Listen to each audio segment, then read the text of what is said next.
This is the DeFi download at Permissionless 2022, brought to you by Bancor.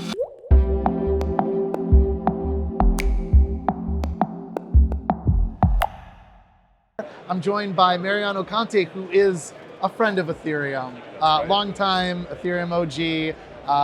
Mariano too deserves credit for the origination of multi-collateral DAI. I mean, you were the head of smart contracts at Maker, but I want to talk to you a little bit about your perspective, having built, for so many years on Ethereum.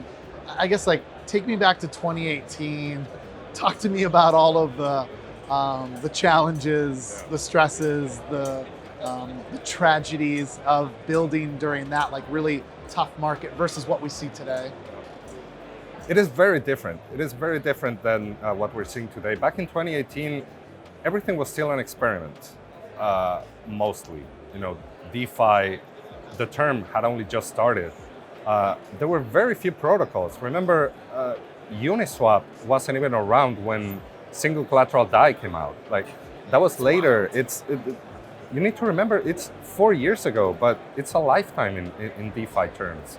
And the crucial thing was, a lot of people thought that it was actually going to zero. That we looked at each other and said, okay, this was a great experiment. It didn't work.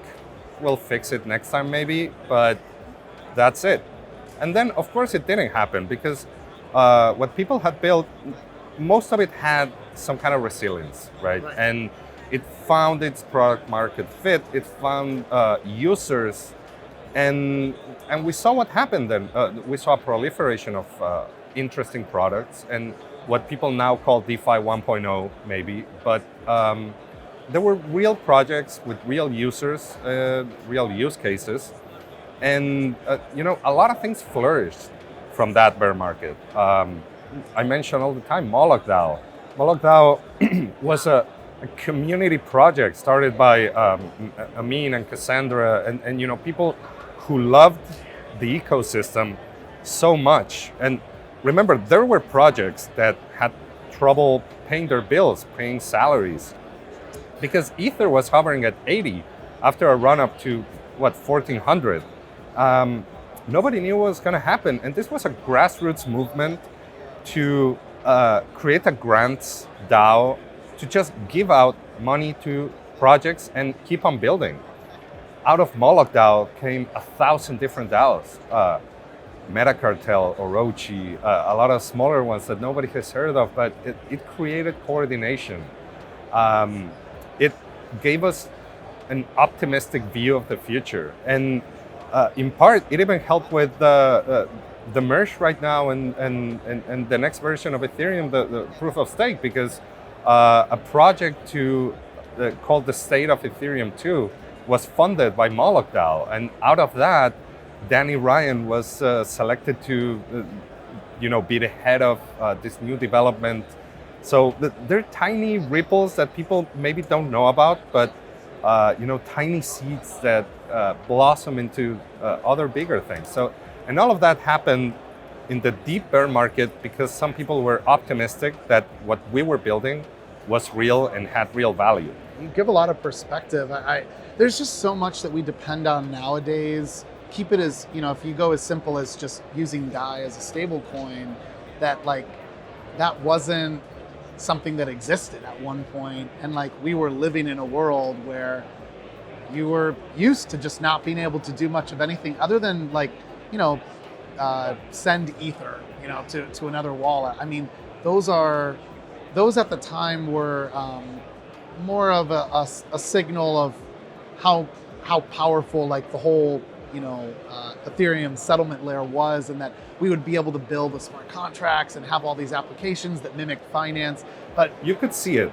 You could see it. You could feel it. But you could see it, it was coming, but it wasn't there yet. I thought we were 10 years away. To be clear, I thought I wouldn't be able to lend or even trade the way that we do on Uniswap or Bancor or a DEX aggregator now. I mean, the liquidity is so deep. How many times did people say Uniswap is never going to amount to much, and now has more liquidity than centralized exchanges? Yes. And it is actually easier to use. It's crazy. You go in, on an aggregator, and you grab from many different sources, and you can swap anything you like. It is No, truly that was a major flippening. Like when we were able to not just go trade on Uniswap because we wanted to like dog food this tool that we believed was the future. It was like, hey, there's better rates. There's less slippage now, trading on a Uniswap. I mean, Curve didn't exist. You didn't need a Curve because you only had DAI, and then Tether came. I'm trying to remember when Tether actually did eventually move over to Ethereum. That's another watershed moment though. Like that's so much stablecoin liquidity that's now relying upon Ethereum. Stablecoins allowed people to keep their money in the blockchain, right? Inside the blockchain. It's always been a little bit difficult to go in and out. And it was, okay, you had your money in Ether, and then if you wanted to go back to dollars, you had to take it out of the blockchain. With stablecoins, we saw that a lot of the money stayed in the system, right? And it increased adoption immensely. So it's cliche to say that this time it's different, but there are many echoes of what happened in the past bear market to what is happening here. And the thing is, right now the market is a lot more mature. There are many more projects, and there are things that are not going to survive. I know this, but the projects that really end up doing something different and something useful, those are going to keep on going, because that's the thing. It's just build something that people want and use. And it's simple to use and it's easy to integrate, and that it has the blockchain ethos of permissionlessness and composability, all those things that we talk about, decentralization. People want those things, and those things in Ethereum, they are only good for everybody, and they make other people want to build on top of them, and then you get a little bit of a moat, and then you become unstoppable. Yeah, I always try to come back to what's the simplest reason that DeFi is going to make it, and I just think of my own personal experience. I could not live without DeFi. It is my finance system now. It is not my alternative finance system. It is the home of where my wealth, any sort of money that I would, have in my portfolio, it's sitting in my DeFi portfolio. What exists beyond that is just fiat on ramps and off ramps, so I can, take money and go pay my mortgage. There's a legacy world there that hasn't adopted it, but I have no other alternative. And I know obviously you and many other friends and users who are I couldn't do what I do with DeFi. I couldn't do that with traditional finance. There's so much gating in that world. And I think at the end of the day, we have a long way to go. We know this is, we're still very, very early. The end of the road is getting to a place where more people on the planet are using, I think, digitally native finance on the likes of Ethereum. Also, hopefully, too, using L2s. That's a whole nother. That is one of the biggest things. We need, for this to be open and inclusive, we need L2s, we need scalability, we need cheaper transactions, and that is coming. Yeah. What I always say is that the cliche that we're so early, but we're so early because we're using Ethereum mainnet not in the way that it's intended. The way that it's always been intended is for it to be a settlement layer for the big players. Right. And the big players include scalability.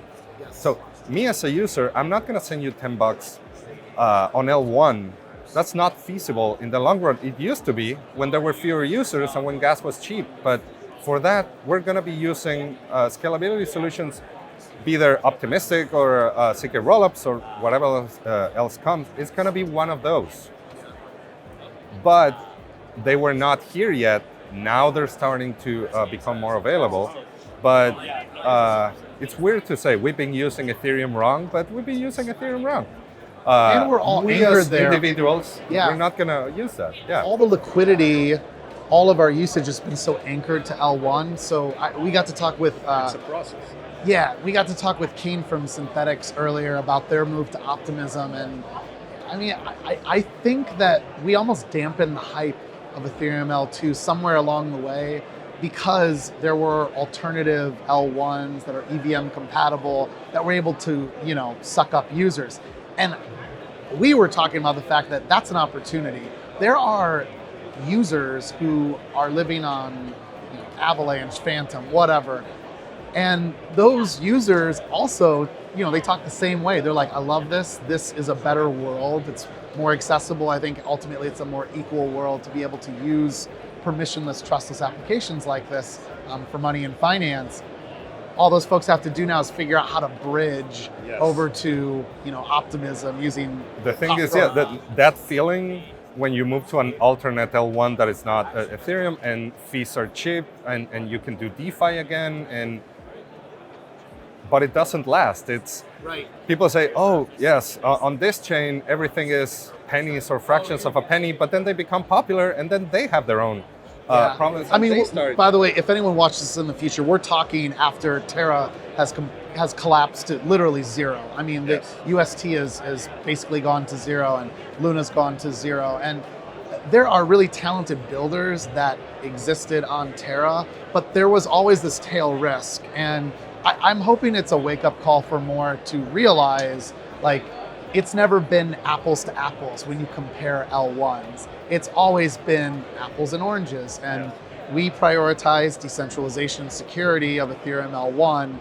while we're going to benefit from, the scaling with L2s. And then, of course, there's other added benefits we're excited about with Ethereum 2.0, but the reason you'll be able to transact at cheap fees, and obviously in a much faster transaction time, that all has to do with Ethereum L2s. Yeah. That's unrelated to Ethereum 2.0. Yeah, no, the merge is going to be a different thing. But so we're almost there. I mean, net of all this is users just want to use applications and they don't need to know all the stuff we're talking about. But I think it's important to understand that context because there's other users that are really early to this space. And I'm hoping those users and builders can find a new home on Ethereum L2s, like Optimism, Arbitrum, ZK Sync.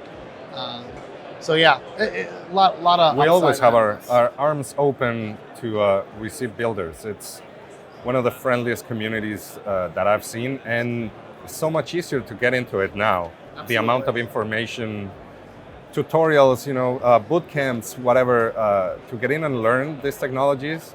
Not to sound like an old fart, but when we started, it was a little bit harder. There was not much around. You had to bang your head against the wall, and a lot of it was learning as you went and coming up with new things.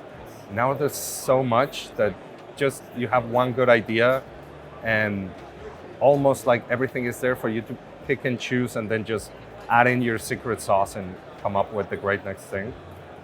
Awesome. Well, Mariano, so good to see you. Always like a total joy to hang out with you. Yeah, man, just excited for what's to come here. Me too. The future is bright. Future is very bright.